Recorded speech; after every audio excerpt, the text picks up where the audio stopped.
Assalamualaikum warahmatullahi wabarakatuh. Oke, teman-teman semua. Jadi pada video kali ini saya akan membahas mengenai produk. Pertama, sebelum kita memulai membahas inner product, kita review sedikit mengenai Hilbert atau Hilbert Space. Di ruang Hilbert atau Hilbert Space itu adalah ruang vektor linear. Nah, komponen atau elemen yang ini itu bisa berupa bilangan kompleks. Sebenarnya lebih tepatnya kalau elemen-elemennya itu tidak harus bilangan real saja ya yang mengisi komponen angkanya, tapi bisa juga berupa bilangan kompleks. Hilbert space sendiri secara prinsip dia adalah ruang dari fungsi gelombang.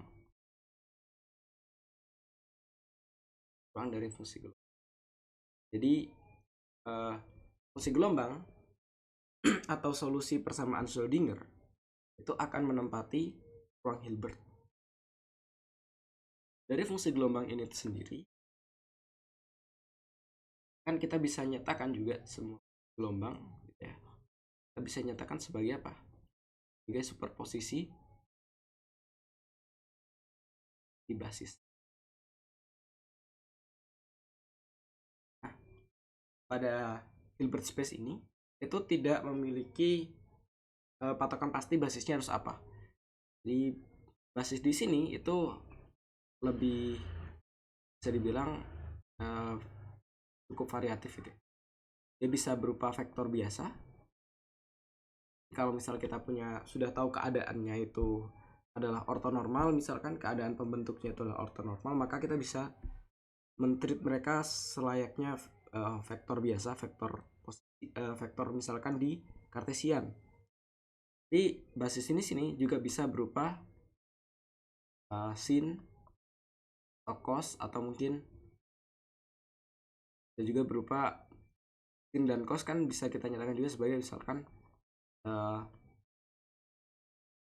eksponensial imajiner,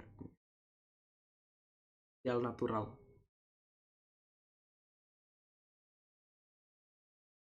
Salah satu operasi yang digunakan di Hilbert space itu adalah inner product. Inner product sendiri bisa kita bayangkan seperti dot product.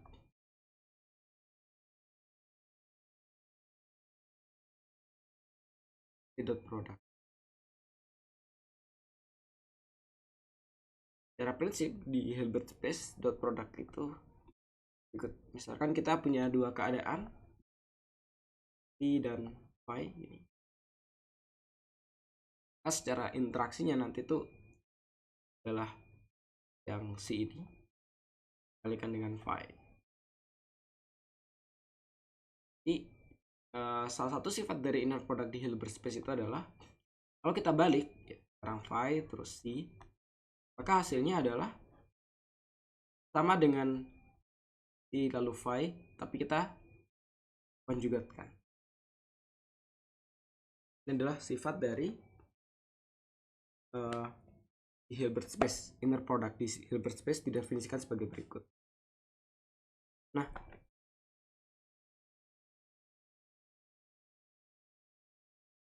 ini kita akan dapatkan bahwa kalau di kuantum sendiri, di fisika, umumnya nanti kita akan menggantikan penulisan sebagai berikut dengan notasi Dirac.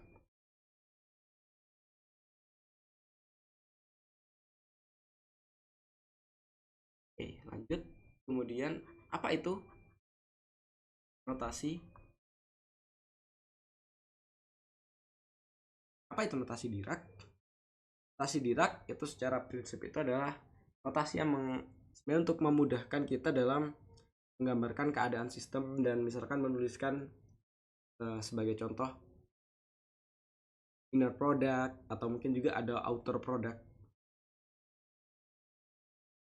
Notasi Dirac hitungnya seperti berikut. Ada dua komponen. Pertama ini. Kemudian yang kedua, nah yang sebelah kiri ini adalah bra. Kanan itu adalah. Oleh sebab itu juga biasanya notasi Dirac itu kita juga sering bilangnya itu adalah bracket.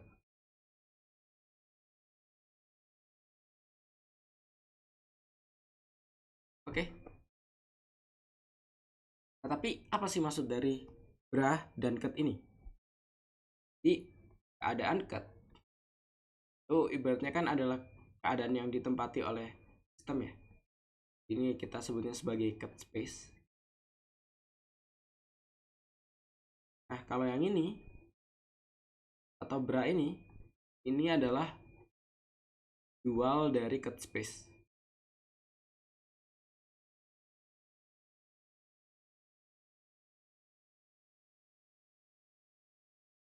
Jadi maksud dual itu ibaratnya semacam mungkin bisa dibilang kayak semacam kembaran gitu, tapi di atau semacam mirror atau sebagainya, semacam doppelganger mungkin.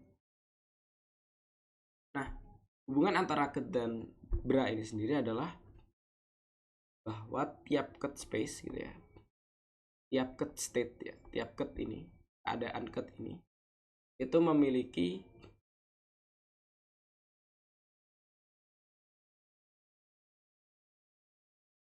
pasangan bra yang unik.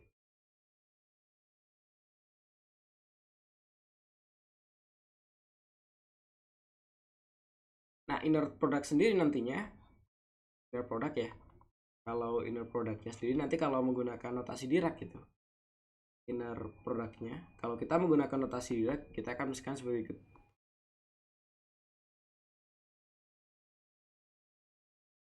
Ini adalah inner product.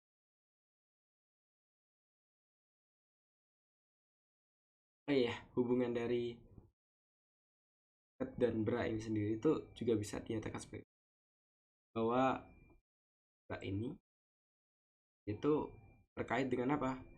Dia terkait dengan ket space, tapi dia di transpose conjugate. Kalau transpose conjugate itu apa? Transpose conjugate itu kita punya sebuah matriks gitu atau operator, kita akan bahas lebih lanjut. Kita transpose conjugate itu secara prinsip itu kalau kita bilang dalam konteks matriks ya, itu adalah operator ini kita transposkan. Jadi kalau ini ibaratnya dagger ya, dagger. Dagger itu kalau secara lambang di buku-buku kalian akan mendapati seperti belati ya, dagger. Nah, itu adalah A ini kita transposkan, terus hasil transpose tersebut kita konjugatkan.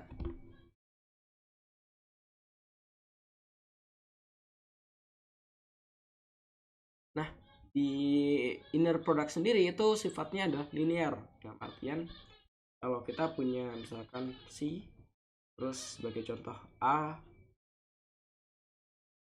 phi 1 ditambah B phi 2, maka kita bisa menuliskannya sebagai apa? Sebagai C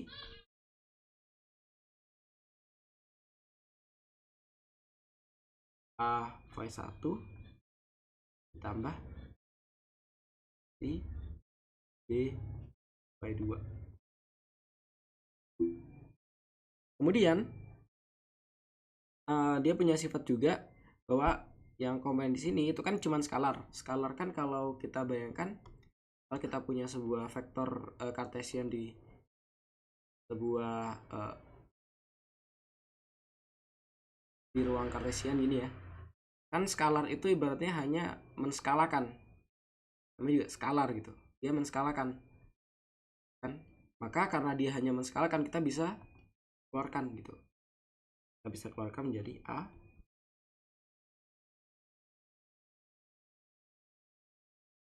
B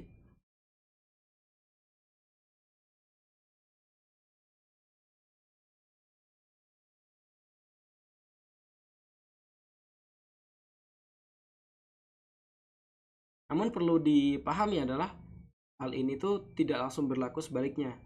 Sebagaimana kalau misal kita punya kasusnya berikut,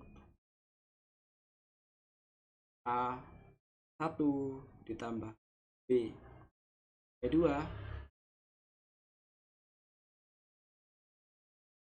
ini kita interprodukkan dengan C. Kita tulis dulu sama C B Y2 C. Tapi yang di sebelah sini kita akan dapatkan bahwa dia adalah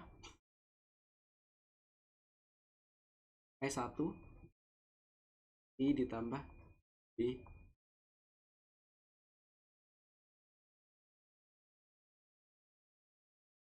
Hal ini sendiri itu secara tidak langsung terkait dengan bentuk yang seperti ini ya. Kenapa dia harus dikonjugatkan ini? Jadi nanti akan terkait dengan sifat yang sudah sempat dimention tadi, bahwa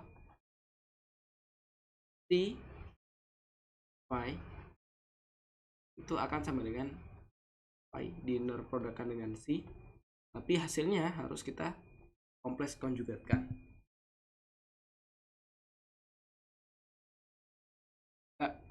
Mungkin sebagai contoh, kalau misal kita punya sebuah keadaan T terus A phi seperti ini, maka secara prinsip dia akan sama dengan A phi dia dengan T, ya hasilnya harus dikonjugatkan. Kalau yang sebelah kiri kan langsung aja ya, A nya langsung keluar.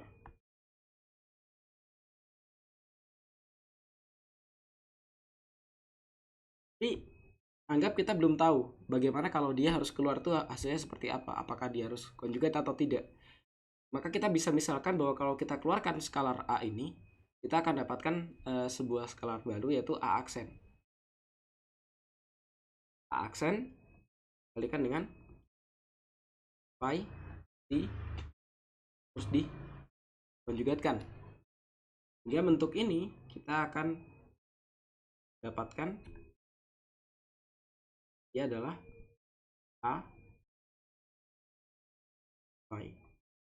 Ini adalah menjadi A aksen konjugat kalikan dengan phi D aksen. Nah, dari definisi tadi kan kita tahu bahwa yang inner produksi phi itu sama dengan phi C tapi konjugat, maka yang sebelah sini satu dan ini itu sama kan, kita bisa abaikan dulu. Ini nanti kita akan dapatkan bahwa A itu harus sama dengan A aksen konjugat. Nah, dari hubungan ini kita dapatkan bahwa berarti A aksen itu sama dengan A konjugat. Oleh sebab itu makanya di sebelah sini ya muncul konjugat. Oke, mungkin itu saja. Nanti terkait sedikit mengenai pengenalan inner product dan Dirac notation atau notasi Dirac. Adapun nanti inner product sendiri bentuk interaksinya mungkin tidak sesederhana dot product. Jadi walaupun tadi dimentionkan bahwa inner product itu secara prinsip seperti dot product, tapi nanti bentuk interaksinya kita akan mengikuti basis. Jadi yang perlu ditekankan di sini adalah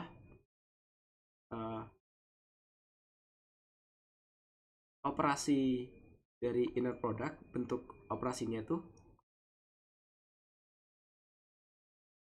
akan